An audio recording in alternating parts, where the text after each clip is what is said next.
అది నాకు చాలా కాలం నుంచి సైతాన్తో వేదన పడేదాన్ని. నాకు ఎన్నిసార్లు పోయినా కానీ నాకు నయం కాలేదు.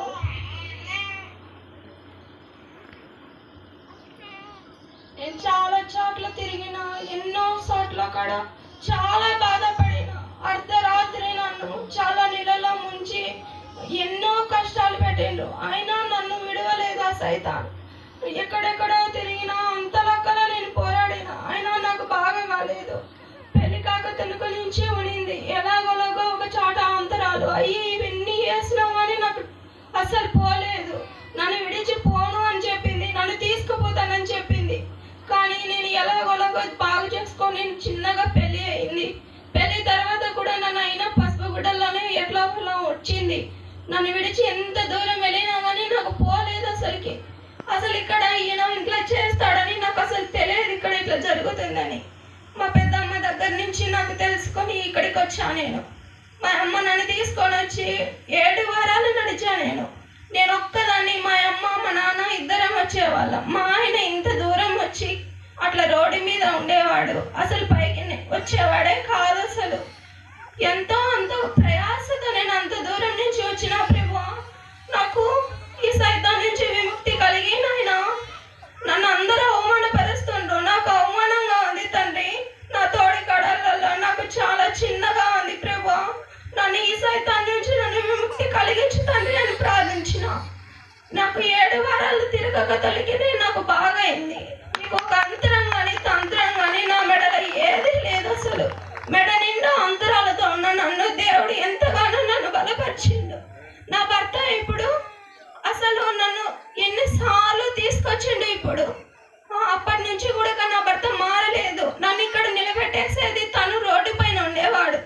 తనకు ఒక రోజు అలానే కనిపించి చాలా భయపడిండు. అంకుల్కి ప్రార్థన చేసిన తర్వాత తను కూడా బాగా స్వస్థత పొంది ఇప్పుడు నా భర్త నాతో పాటు మళ్ళీ మందిరానికి నడుస్తుండు.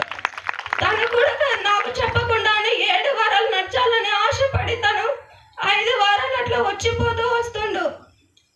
నేను ఒక దాని కోసం నన్ను బాగుపరచమని దేవుడు నన్ను ఇంత దూరం తీసుకొచ్చి నాకు బాగైతే చాలు అనుకుని నేను వచ్చా. కానీ నేను అడక్క తొలగినే నాకు దేవుడు ఫస్ట్ ఈ బిడ్డనిచ్చిండు, ఫస్ట్ ఆడపిల్లనిచ్చిండు.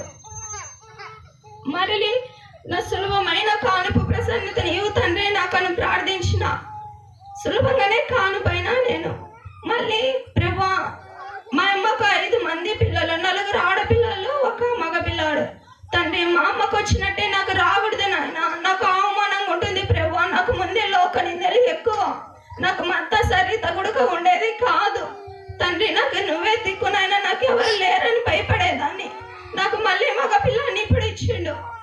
3 నెలలు బాబుకు. ఊరంతా నన్ను ఎంతగానో అందరూ ఇంత భయపెట్టిండ్రు.